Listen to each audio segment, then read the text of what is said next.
नमस्कार मैत्रिणींनो, किमया या यूट्यूब चॅनलमध्ये मी आपले स्वागत करीत आहे। सूर्यास्ताची वेळ किंवा 3 सांजच्या वेळीला दिवा लागण्याचा कालावधी म्हणजे डायरेक्ट लक्ष्मी देवीशी संबंधित असतो। या कालावधीमध्ये काही कामे करणे म्हणजे शुभ मानले गेले आहे, काही कामे करणे हे अशुभ मानले गेले आहे।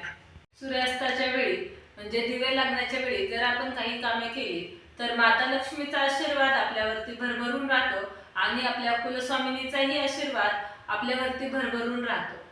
आपल्या भारतीय संस्कृतीमध्ये सूर्यदेव हे खूप महत्त्वाचे मानले आहे। त्यासाठी सूर्योदय असो किंवा सूर्यास्त असो त्यावेळी आपण जी काही कोणती कामे करू त्याला खूप काही शुभ कामे किंवा शुभ मानले गेले आहे। आपल्या हिंदू संस्कृतीमध्ये असे मानले गेले आहे की सूर्योदयाच्या वेळी काही कामे केली तर आपल्याला खूपच शुभ लाभ होतो किंवा सूर्यास्ताच्या वेळी जी आपल्या जीवनातील नियमित कामे आहेत ती काही केली तर त्यानेही आपल्याला आपले आयुष्य बदलून जाते। सूर्यास्ताची वेळ म्हणजे संध्याकाळची वेळ आणि ह्या वेळी माता लक्ष्मी आपल्या घराकडे येत असते। त्यावेळी आपण काही कामे केली तर माता लक्ष्मी आपल्यावरती प्रसन्न होते आणि आपल्या घरामध्ये भरभराट होते।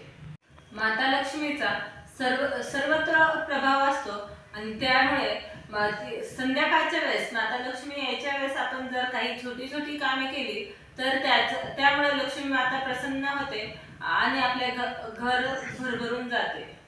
सूर्योदयाप्रमाणे सूर्यास्ताच्या वेळीही माता लक्ष्मी आपल्या घराकडे येत असते आणि सूर्यास्ताच्या वेळी सर्वत्र देवतांचा सर्वत्र प्रभाव असतो। संध्याकाळच्या वेळेस किंवा या 3 सांजच्या वेळेस आपल्याला घरामध्ये दिवाबत्ती लावायची आहे। आपल्याला आपल्या देवघरासमोर एक दिवा नक्की लावायचा आहे आणि एक तुळशी समोर आपल्याला एक दिवा लावायचा आहे। धूप दीप अगरबत्ती आपल्याला संध्याकाळच्या वेळेस ही प्रत्येक घरामध्ये ही झालीच पाहिजे। देवीची आरती करून दिवा लावून देवीची आरती करून आपल्या हे खूप महत्त्वाचे आहे की ह्या गोष्टी आपल्याला एकदम साध्या किंवा सोप्या वाटतात पण ह्या गोष्टी करणे हे खूप गरजेचे आहे। त्यामुळे माता लक्ष्मी आपल्यावरती प्रसन्न होते आणि माता लक्ष्मीला जिथे सुगंध आहे ते तिथे आवडते। त्यामुळे आपल्याला घरामध्ये अगरबत्ती धूप हे सुगंधी द्रव्यही आपल्याला वापरायचे आहे। त्यामुळे माता लक्ष्मी आपल्या घराकडे आकर्षित होते। जिथे घाणेरडेपणा गलिच्छपणा असतो तेथे माता लक्ष्मी कधीही जात नाही। तेथे माता लक्ष्मीची बहीण हिरवलक्ष्मी तेथे वास करत असते। त्यामुळे आपल्याला घरामध्ये एकदम स्वच्छता ठेवायची आहे आणि आपल्याकडे सुगंधी वस्तू किंवा धूप दीप काय आपण लावत असू त्या वस्तू लावायच्या आहे।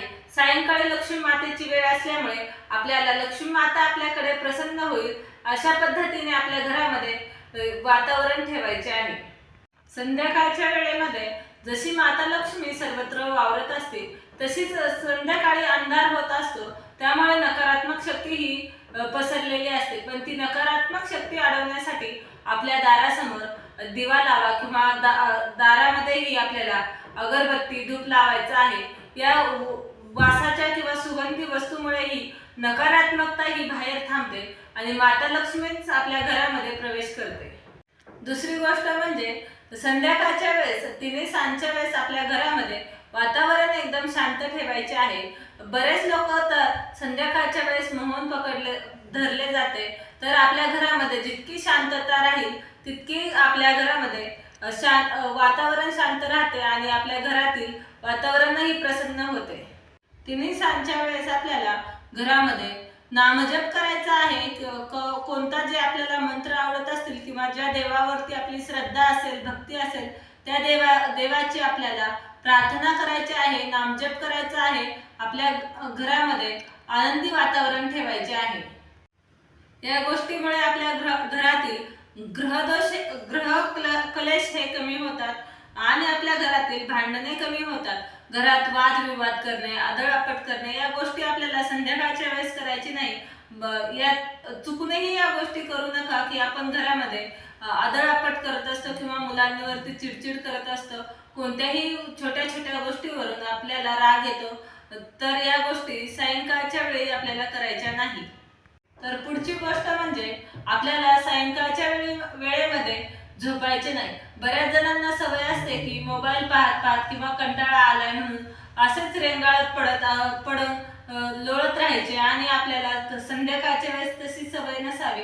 जर कोणी आजारी असेल तर ती गोष्ट मात्र वेगळी, पण आपण जर ठणठणीत असू आणि आपल्याला कंटाळा किंवा आळस आपण करत असू तर आपल्याला ती गोष्ट आपल्यासाठी चांगली नाही. त्यामुळे आपल्याला सायंकाळच्या वेळेमध्ये कधीही पडून राहायचे नाही किंवा झोपायचेही नाही.